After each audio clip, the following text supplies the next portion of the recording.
किसी भी यज्ञ हवन से, किसी भी साधन से भगवान को जाना नहीं जा सकता। भगवान को कौन जान सकता है? जिसको भगवान अपने विषय में जनवाना चाहेंगे वही भगवान को जान सकता है, दूसरा कोई नहीं जान सकता। वाल्मीकि ऋषि कहते हैं, सोई जानई जेहि देहो जना। हे राम जी, आपको वही जानेगा जिसको आप जनवाएंगे। और जानत तुम्हें तुम्हें होई जाए। जो आपको जान लेगा राम जी, वो आपका ही हो जाएगा। राम जी पूछे थे हम 14 साल कहां रहे? वाल्मीकि ऋषि बोले, प्रभु हम आपके रहने के लिए 14 स्थान बता रहे हैं। आप 14 वर्ष रहना चाहते हैं, हम आपको 14 स्थान बता रहे हैं। इन 14 स्थानों में जा जाके रहिए। ये स्थान कहां कहां है? पहला स्थान है दिल्ली में, दूसरा पानीपत में, तीसरा हरियाणा में, चौथा शर्मा जी जामनगर में, दिग्जम के पीछे। हाँ। इधर कहीं नहीं है। पहला स्थान दर्शन करिए। जिनके श्रवण समुद्र समाना, कथा तुम्हारी सुभग सरनाना। जिनके श्रवण समारी सुभग सरनाना, भरहि निरंतर हो ही न पूरे। तिनके ही तुम कहु गृहरूरे। भरहि निरंतर हो ही न पूरे। तिनके गृह तुम कहु गृहरूरे। पहला स्थान वाल्मीकि जी बोले, प्रभु आप लोग गोमती नदी देखे? गोमती नदी मंदिर के पीछे नदी जाके कहां मिल रही है? समुद्र में। सामने समुद्र देवता हैं। क्या नदियों के मिलने से कभी आज तक समुद्र भरे हैं? किसी भी समुद्र ने किसी नदी के सामने नो एंट्री का बोर्ड लगाया? नहीं नहीं, आई एम फुल नाउ, अब नहीं आना तुम लोग। किसी ने कहा? नहीं। वाल्मीकि जी कहते हैं, जिस प्रकार नदियों के निरंतर आने के बाद कभी समुद्र नहीं भरते, उसी प्रकार निरंतर आपकी कथा सुनते सुनते जिस मनुष्य के कान कभी नहीं भरे प्रभु, उसके हृदय में जाके रहिए। आपके लिए पहला स्थान। जिसका मन कभी कथा से पूर्ण ना हो, तृप्त ना हो, उसके हृदय में राम जी आप रहिए। पहला स्थान। अब दूसरा स्थान। लोचन चातक जिन करि राखे, रहि दरस जल धर अभिलाषे। सिंधु सर भारी, रूप बिंदु जल होई सुखारी। तिनके हृदय सदन सुखदायक, बसौ बंधु सिय सह रघुनायक। तिनके हृदय सदन सुखदायक, बसौ बंधु सिय सह रघुनायक। एक पक्षी है जिसका नाम है चातक। क्या नाम है? चातक। कौन कौन इस पक्षी के बारे में जानता है? बस 4-5 लोग। चलिए मैं निवेदन करूं आपको। चातक पक्षी की एक विशेषता है। क्या? स्वाति नक्षत्र में जब बादल जल की वर्षा करते हैं तो चातक पक्षी केवल उसी जल का पान करता है। वो गोमती के किनारे क्यों ना बैठ जाए, गंगा जी के किनारे क्यों ना बैठ जाए, गंगा जी का पानी जल मुख में नहीं ले सकता। वो जब भी पिएगा तो स्वाति का बूंद पिएगा, भले मर जाए। वाल्मीकि जी कहते हैं, प्रभु उसी प्रकार जिस मनुष्य की आंखें चातक बन जाए और आपका रूप स्वाति का बूंद हो जाए, यानी जिसकी आंखें सदैव आपको देखने के लिए बेचैन रहे राम जी, आप उसके हृदय में अकेले नहीं, लक्ष्मण जी और सीता जी के साथ जाके रहिए। आपके लिए दूसरा घर। पहला घर कान, दूसरा घर आंख, अब तीसरा घर जिह्वा। जस तुम्हार मानस विमल, हंसिन जीहा जास। मुक्ताहल गुण गण चुनई, राम सहोहियता।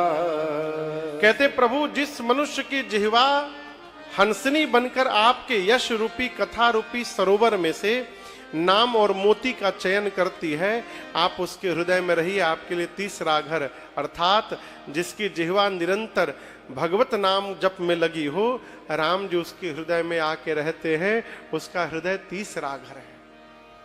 इसलिए जितना हो सके प्रयास करिए, भगवत नाम का स्मरण बना रहे। देखिए, भगवान भले ना आवे, उनकी याद तो आ ही सकती है? आना राम जी का काम है, याद करना हमारा काम है। हम अपना काम तो करते नहीं, राम जी के काम के पीछे पड़े रहते। राम जी क्यों नहीं आ रहे हैं, क्यों नहीं आ रहे हैं? आप अपना करिए, याद करते रहिए। याद को उल्टा करिएगा तो क्या होगा? दया। याद या जब आप भगवान को याद करते रहेंगे तो द्वारिकाधीश आप पर दया करते रहेंगे। याद करते रहिए। कैसे याद करें? अच्छा, एक उपाय बताऊं आपको। ऐसा उपाय है जिससे आपको हमेशा भगवान की याद बनी रहेगी। बंटी जी, हम आपको कोई काम यदि मना कर देंगे कि आपको एक काम नहीं करना है, अपनी सौगंध यदि दे देंगे, तो आप वो काम करेंगे? सोच कर बोलिए। लेकिन हम कहते हैं फिर भी आप करेंगे।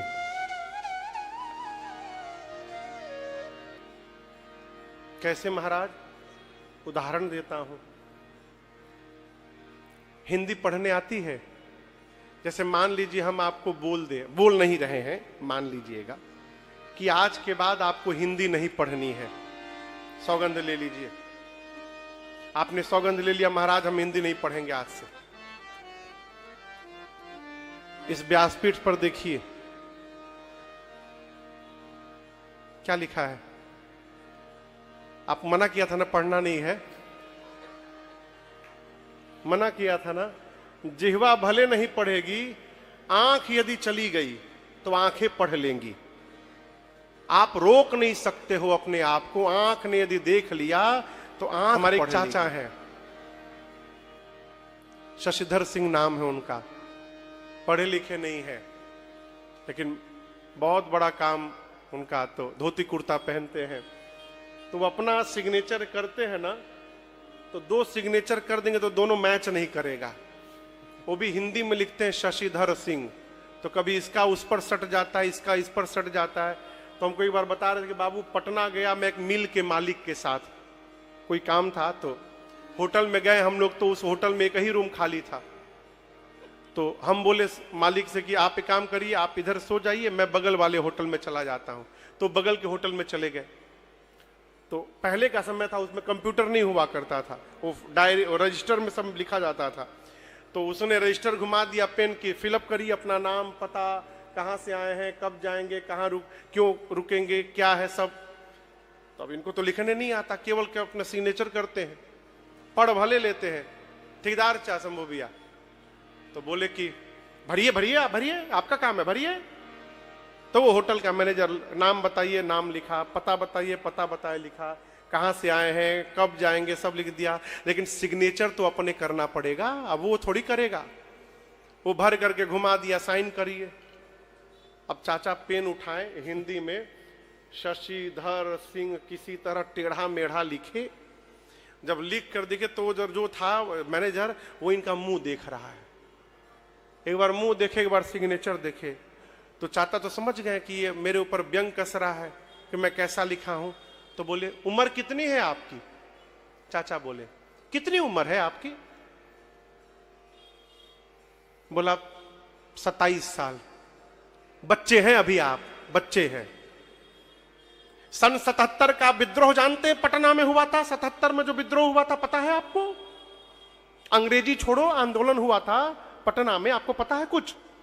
एक समय था कि मैं बचपन से केवल इंग्लिश मीडियम में पढ़ा हूं, केवल अंग्रेजी बोलता था, अंग्रेजी ही लिखता था, हिंदी कभी पढ़ा ही नहीं। उस आंदोलन में मैं भी भाग लिया था। और उसी दिन मैंने अंग्रेजी छोड़ दी, कसम खा लिया ना अंग्रेजी पढ़ूंगा ना अंग्रेजी लिखूंगा। अब हिंदी लिखने आता नहीं तो ऐसा ही ना हैंड राइटिंग होगा मेरा जैसा लिखा हूं। बोला नहीं नहीं साहब आप जाइए, कोई बात नहीं, जाइए जाइए। मैं मना कर दूं कि आपको नहीं पढ़ना है, उसके बाद भी आप पढ़ेंगे। तो बार बार भगवान की याद कैसे आती रही, इसका उपाय बता रहा हूं। आप जिस ऑफिस में बैठते हैं उस ऑफिस में ना 4-5 जगह भगवान का नाम लिख के रख दीजिए दीवार पर। जिस टेबल में शीशा के नीचे आप विजिटिंग कार्ड रखते हैं वहां भी नीचे भगवान का नाम लिख के रख दीजिए। जब जब आपकी आंख वहां जाएगी, जीभ पढ़े चाहे नहीं पढ़े, आंख पढ़ेगी कि भगवान का नाम लिखा है और उनकी याद आती रहेगी। एक गाड़ी के पीछे लिखा था विधायक जी के साले हैं। फॉर्च्यूनर के पीछे शीशा पर लिखा था विधायक जी के साले हैं। किसी गाड़ी पर लिखा रहता है T2D गड्डी। अरे ये T2D गड्डी लिखकर क्या मिल जाएगा हो? लिखना ही है तो राम राम लिखिए, सीताराम लिखिए, राधे श्याम लिखिए, जय द्वारिकाधीश लिखिए। क्यों? आपकी गाड़ी के पीछे जीवन भर जितनी गाड़ी और उन गाड़ियों में जितने लोग बैठे रहेंगे, उन लोगों की आंखें यदि आपके गाड़ी के शीशे पे जाएगी, सबकी आंखें भगवान का नाम लेंगी और उन सबका 10% पुण्य आपको प्राप्त होगा। ये भगवत नाम लेने का उपाय है।